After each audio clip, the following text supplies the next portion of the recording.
COVID's not a myth. These dumbass people don't want to wear masks and shit. You Oh, see what no, I'm it saying? doesn't affect the youth. Look at this. Look at my boy.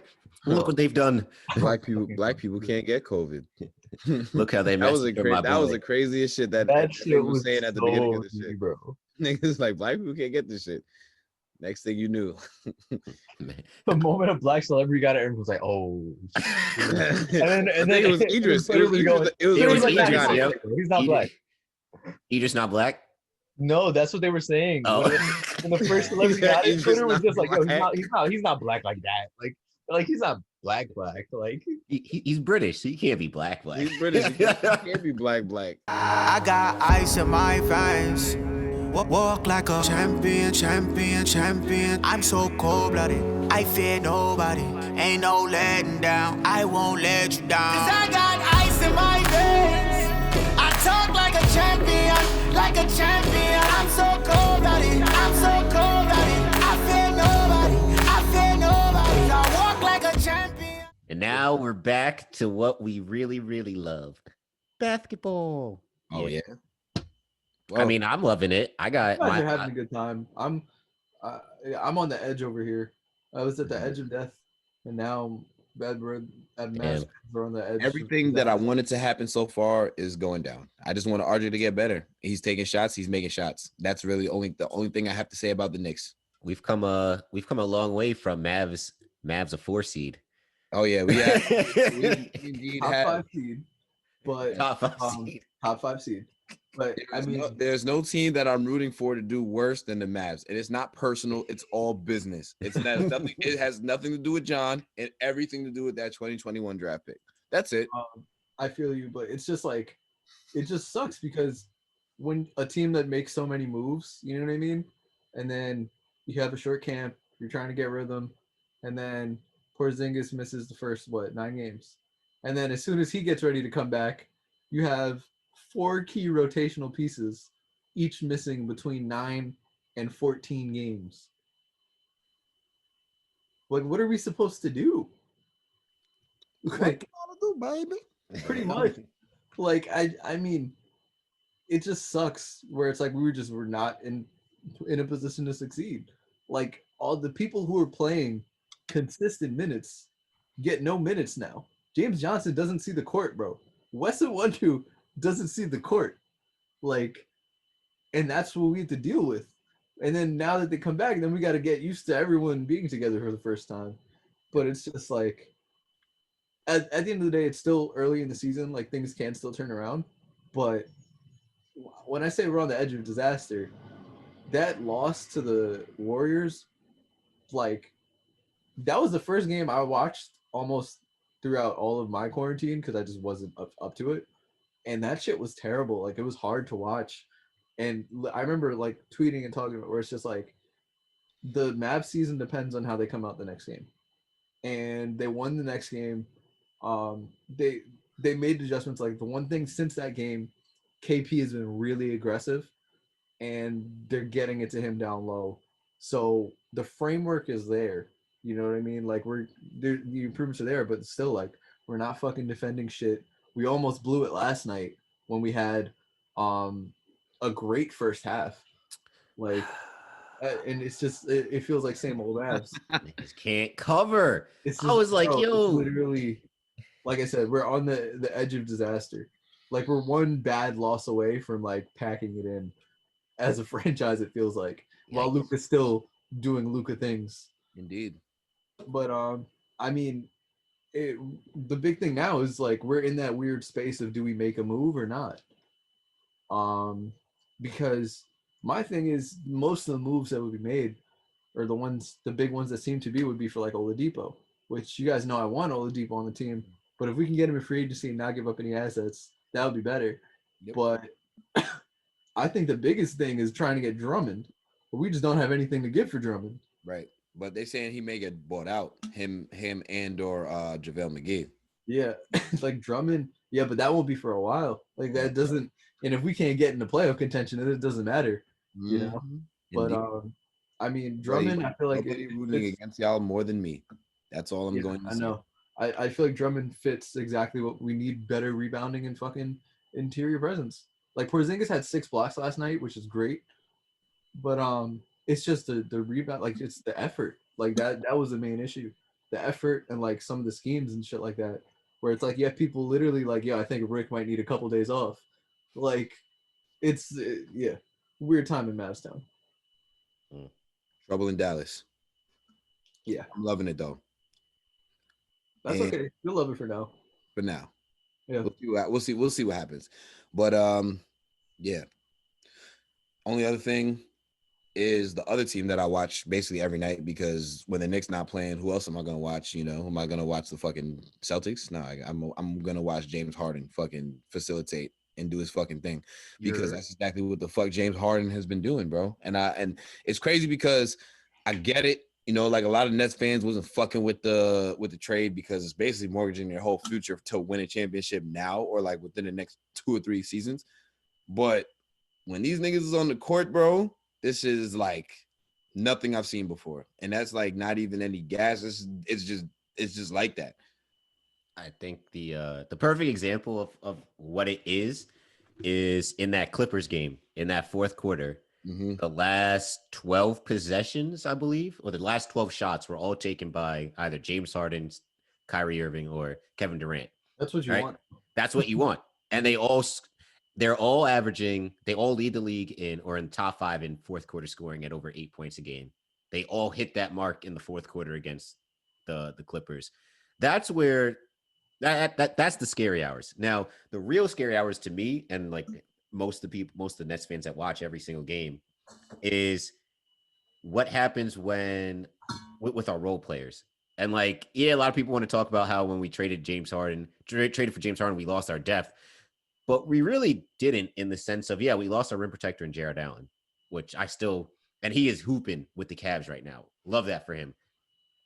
But you're talking about Taurean Prince. Free Andre Drummond. Right? But you're talking about Taurean Prince, who wasn't giving anything for the Nets, right? And Rodion Kurucs, who wasn't even seeing the floor. So it's not like the Nets gave up a tremendous amount of depth. The pieces that they've brought in, like Landry Shamet, hasn't been playing up to par. I mean, he's kind of come around in the last few games, but he hasn't been what he's supposed to be. Right. For Timothy first round pick. Yep. Timothy Luwawu-Cabarrot, literally, if he cannot make his 3-point shot, he is useless on the floor because he doesn't know how to defend without fouling.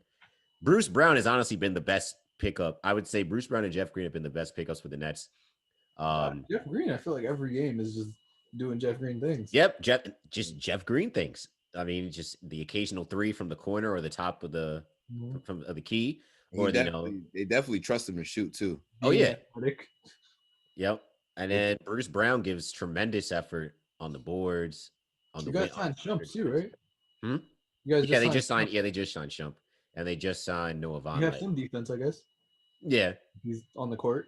And that's the thing. I don't think the Nets need more. Everybody makes a big stink about Iman Shumpert being an offensive liability, which he is. But I ain't gonna lie, you don't need him to score when you have 3 of the best scorers in the league. Indeed, and they're never not going to be on the court at the same time. That's the thing. Like you have when all 3 are playing, you are always going to either have Kyrie, KD, or James Harden on the floor at any given time. So you don't need somebody other offensive weapons, and you still have Joe Harris, who is the best 3-point shooter percentage-wise right now in the league.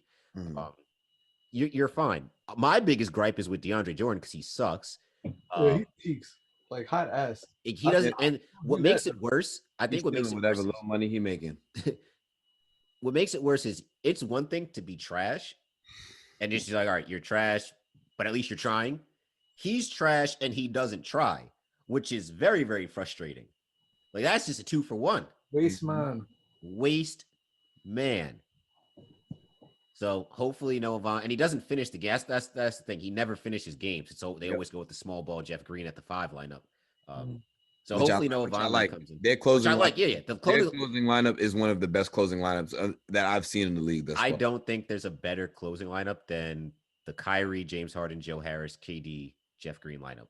I just don't see how there's any closing lineup better than that. It's not. It's literally the best closing lineup. And when we employ that, better with Noah Vonleh. We'll find out. I still don't even think so. No, and Noah Vonleh be having some moments. No, he was crazy. I didn't know Vonleh could shoot the way he does. I mean, he Yeah. only averages like 1 a game for his career, Yeah, Yeah. but it's a good percentage. but it's a good percent. Yeah, he shoots like 50%. Yeah. So, the Nets will be all right. I think everybody loves to make a big deal of when they lose, like when they lost to the Wizards, when they lost to the Cavs. But You like, can't hate on That was that Wizards Nah, the game. Wizards one was bad. Was no, the amazing. Wizard one was horrible. It was gross. But Games like that only happen, once in a blue. I mean, I would say that, but then the Cavs game also did happen. But it's fine. I get the point of what you're talking that's about. the thing, because like if I can look at the Lakers lost by double digits to the Pistons, Mhm. and then like 2 weeks ago, and then just recently the Pistons took them to double overtime. Yeah. The Thunder just took the Lakers to overtime. So there's no team in the in the NBA right now that's like a super like, oh my god, this is There's no juggernaut team. yeah. Like, I feel like- Everybody looks Closest is the beatable. Jazz, because they were on such a long win streak. Yeah. And even the Jazz is just like, all right, But like it's still beatable. yeah, the Nets beat them without what do you call it, James Harden Yep. and KD. So I think it's been a fun season so far. Yep. We're boiling. Steph doing Steph things. Steph doing Steph things. I don't think that team's gonna win anything, but it's not really his fault. I don't understand. Can you guys help me understand this? Why people keep thinking that the Warriors are wasting Steph's prime when Steph won 3 championships in his prime? Steph's not in his prime. I wouldn't say he's even in his prime. This man is 32 years old. How are you gonna say a 32-year-old is in their I prime? would say That's he's at the end. That's tail usually end the of it. prime. You said what? Go ahead. No, what'd you say? I didn't hear what you said. Oh, I said that's usually the end of a player's prime. Yeah, Yes, exactly. like I think he is in the last 2 years So of the his prime. fact that you can bet he's averaging 4+ threes a game, and each game you could still get plus like 4, like maybe 202 or like 1 something. Mhm. Yesterday, plus 4 3-pointers was minus 667. Yeah, I'm telling you, That bro. is so wild, bro. That's so much respect, bro. And I feel like it's a little bit easier to appreciate Steph Curry now that like the media don't be riding his meat as much. Because I feel like 2016 it was impossible to root for the Warriors because the media was just like, you know what I'm saying? So he's not doing that. But I feel like for the most part, the media hasn't been like heavy on anybody this season, at least in the NBA. Like I think You guys.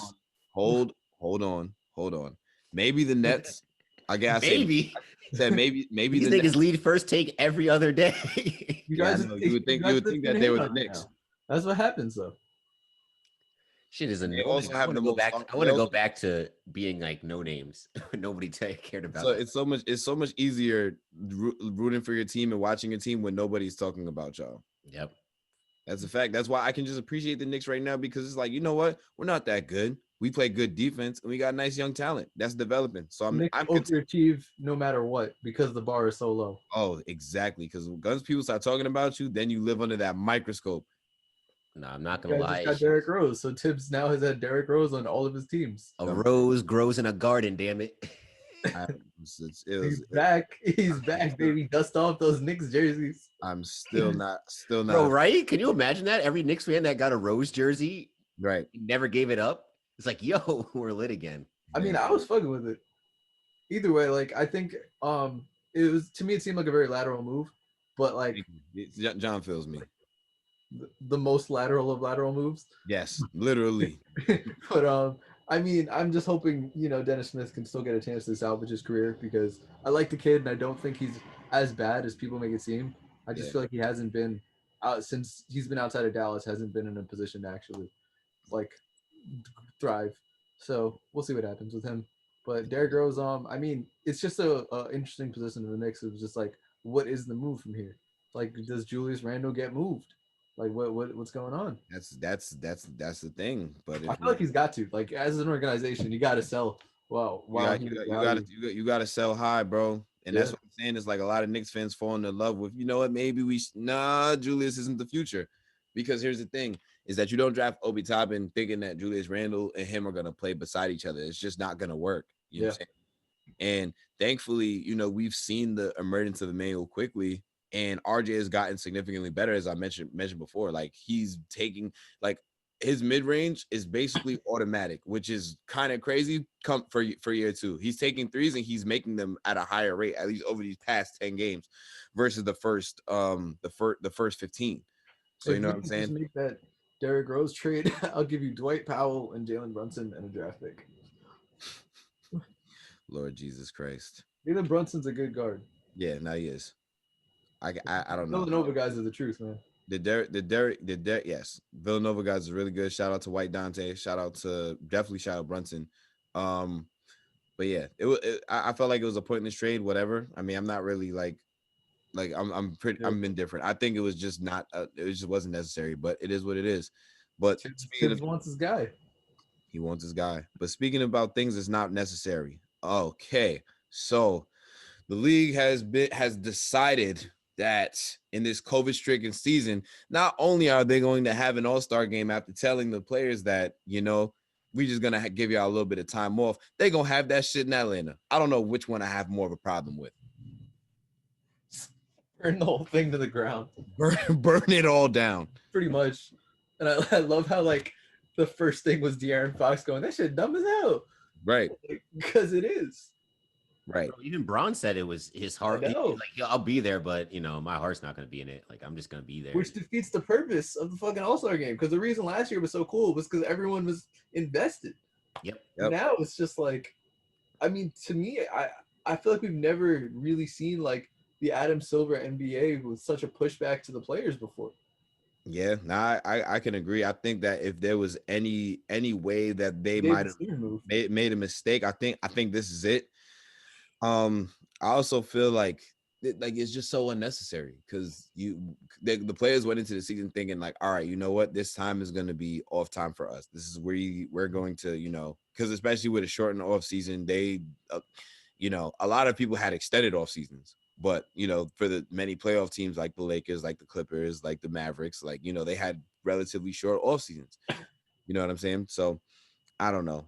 For the most part, I just feel like, why do it? If you're trying to mitigate risk, we already have had like how many games postponed due to COVID? You know what I'm saying? Like, why? I think like 20 in total. What are you doing?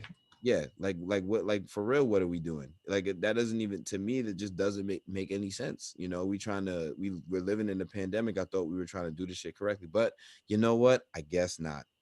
You try and have a little bit of faith in humanity, and niggas ordering DoorDash to the bubble. It just doesn't make sense. Yeah, this is, it's crazy because like for the last few years, you've thought of Adam Silver has been the best commissioner of all the four major sports. He's going up against Roger Goodell, Rob Manfred, and Gary Bettman in the NHL, and all those really hard, and all those fans hate. There's like name a baseball fan that likes Rob Manfred. Name a football fan that likes Roger Goodell. NHL people do not like Gary Bettman at all. This is news to me. I never even knew that. So the fact that I couldn't even tell you who the fucking NHL commissioner was, though. So shout out to Justin for knowing that. That's why I'm here. This is right. But yeah, so the fact that Silver is kind of losing favor with a lot of the NBA people is very, it's concerning. I would say it's concerning because before this, he was been like spotless. He's been the champion of the players and the fans. The game has been great over the past, few years with him as commissioner. But yeah, his biggest thing was Black Lives Matter on the court. When people thinking that's the reason we don't watch basketball. Shit was hilarious. Terrible. But like this whole thing, his handling of all the COVID stuff has been very, very shaky. And not saying like this should be like his ending legacy and this is like the mark that scars him forever, but it's just not a good look. I mean, it's hard to be a spotless commissioner. You're gonna run into problems, but I think him handling this and his handling of all these protocols and things like this is not good. This All-Star game is just another example of it. You can have the competitions like the dunk contest and the 3-point contest and the skills competition because you can lower the exposure rate. You only have 4 people in a building to do that. And usually there's no big stars who do it. Exactly. Right. Like maybe you get one. No, like maybe like a Donovan Mitchell will do like the dunk contest or something like that, or Victor Oladipo. But other than that, it's just dudes that are just uber athletic, like Derrick Jones Jr. who are just role players. The 3-point contest, all right, you may have some stars. You may have like Steph or Dame or like Joe Harris or Duncan Robinson. But even still, it's only 8 guys. All you need is 8 dudes, 2 officials, and maybe like 1 or 2 camera crew. And then there you go. I feel like 70% of their first choices for these events are gonna opt out, and they're gonna be like, "Fuck, like, who are we gonna put for that people want to see?" Like, and if I'm a fan of a team, like let's say the Lakers or the Nets or the Bucks, I don't want my star player going to the All-Star game. Like, I don't want Giannis going to the All-Star. I don't want LeBron. I don't want KD. I don't want I don't want Bradley Beal going to the All-Star game because that's the only thing that's making this season worth it watching for the Wizards fans is Bradley Beal. And if he's out with COVID, then what's the point? So I don't know. Yeah, this is a big misstep by the league. Hopefully they'll come to their senses and just give the players a week off. Like, that would be nice, Just give them a week off. Not like these niggas playing every day, but you know what? Still, a week off would be nice. And it's like the fact that they're allowing people to travel outside the country and stuff like that during the All-Star break. It's like, all right, so what are we really doing here?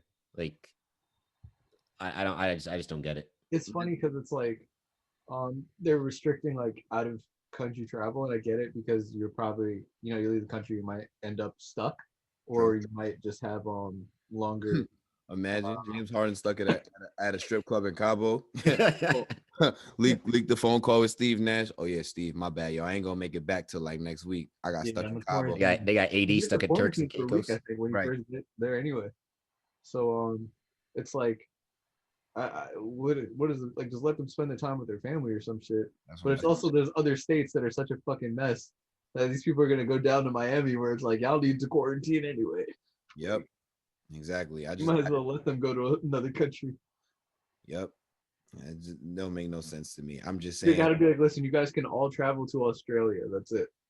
If baseball couldn't have an all-star game when COVID was like not as bad as it is right now. Yeah, and the most COVID-friendly sport. Yes, exactly. It's just I'm gonna say the NFL's not having a Pro Bowl. They definitely didn't have a Pro Bowl. So I don't think the NHL's having an all-star game. Well, yeah, no, I don't know. It's just yeah. I can't really put it any other way. It's just fucked up. Yeah, I'm with Braun on it. I'm with fucking De'Aaron on it. Like, Yeah. De'Aaron, son of Aaron. The Aarons. Yes, he's been hooping too. He has been hooping for him. The Kings have been winning games, but I mean, with all Kings are spread killers, man. The spread killers are spread killers. They've been like that though. That's been like that for the past few years. So I know y'all niggas just really started betting, but yeah, they really are some spread killing niggas. But outside of that, that's really about all I have for basketball. Yeah, it's been enjoyable. It's gonna be a fun. I think this Saturday's game is gonna be really fun. Who's playing? The Nets Warriors in Golden State. Nice. Listen, 2 teams that don't play defense, that score is going to be 160. Bro, Steph going for 50. Kyrie's going to have 35. Harden's going to have like a 28-point triple-double. KD's going to have 32. Also, did y'all see the shot that Draymond took against? All right. As long as Draymond is wilding. Nah. It was just the announcer. The announcer said, "What is he doing?" The announcer went, "Oh no." Oh no, baby. What is you doing? That's right. My man's did the Joseph Joestar. Holy shit. Holy shit.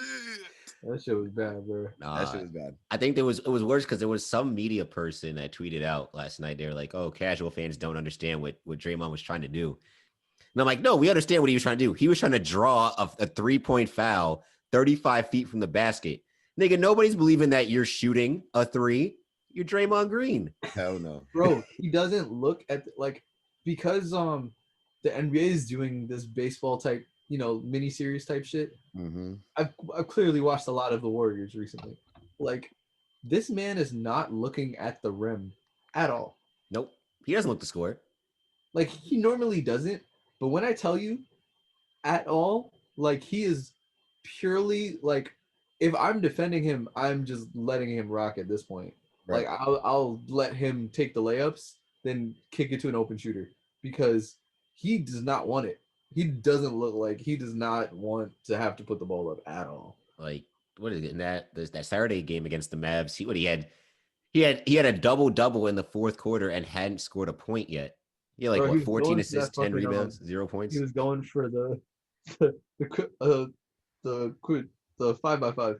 That's Yep. what it was. The 5x5. Yeah, he needs to focus on making plays and not fucking shooting threes because Chris Webber was talking about it the first game, which Chris Webber commentating is rough, but he was like, yo, like, he's like, you have to at least like, you have to score or shoot enough to keep the defense honest, and he's not like, it's like he started the season and was like, fuck, I'm Ben Simmons to this shit.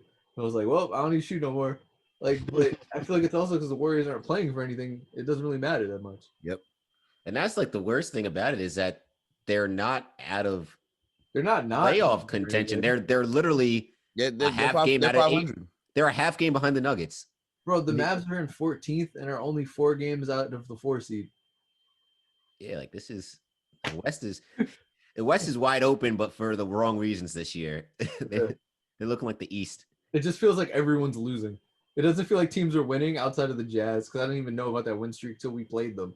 But And the Jazz are they're only a half game better than the Lakers. It just feels like everyone's losing. Yep. This shit is all for play anyway. We'll see what happens once seating is arranged and once the second half of the NBA schedule comes out, because they still didn't even drop the second half of the schedule. I don't think. The Mavs had a hard ass fucking schedule. I'll tell you what. But hey, man, I feel like that's pretty much. I'm surprised we even had this much to talk about. Me too. But you know what? You know it's always a movie when we get together. Big shots. But that's it. Then Yeah. So that's clearly it for sports from us this week. So we actually did originally record a couple weeks ago, but then when I got hit by the COVID, I just couldn't edit. So we're finally gonna get that last section, the completion of Beaufort, out to you guys. So we might look a little different in the Zoom if you guys are watching. So go listen to that, and we are going to be starting a new series next week. So go listen and go check that out, and be ready for next week because it's a good fucking series. And I'm not going to tell you what it is. I'm going to make you guys go listen. Wow, look at that. Yeah, bitches. You can't call our listeners bitches. I can call them whatever I want. Well, Wow. You do what you want when you popping and when you got COVID immunity. So there's that. I'm live for the next 3 months. Should go to Miami. Nigga John said, "Yo, no mask, just vibes and chicken vibes." They gonna have you gonna go buy the COVID sniffing dogs that they got outside the American Airlines arena? Oh, they definitely got the COVID sniffing dogs. They got. You was off the grid for a second, but yeah, they now have COVID sniffing dogs. What? Yep. What kind of bullshit is that? But it's a lot of bullshit, bro. 2021, baby. Oh God. All right. Off to a great start, guys. Wonderful. See y'all next week. Thanks for listening, guys. So follow us at Saratobi Sports on Instagram, Twitter, and go subscribe to the YouTube channel. Also, wherever you're listening or wherever you want to listen, we're going to be there regardless. So find us on whatever your preferred listening device is, platform, whatever. And you guys can follow me on Twitter at @OffenderNormal. And guys, big facts. Y'all already know. Y'all can follow me on Instagram, worldwidewest_11, because everywhere I go, I leave a worldwide mess. And yeah, man, rest in peace to the great Henry Hank Aaron. We lost a great one in the baseball community and one of the best advocates. He had to deal with a lot. Niggas was getting death threats, as he's approaching, 755, because I'm not 755, 714, so a nigga that had to deal with shit like that at that time period in his life, it's crazy. And I could never imagine. I'm forever grateful for that. And with that said, Black Lives Matter. Y'all have a great week. Yeah. So what Miles said. And let's see. What else? What else?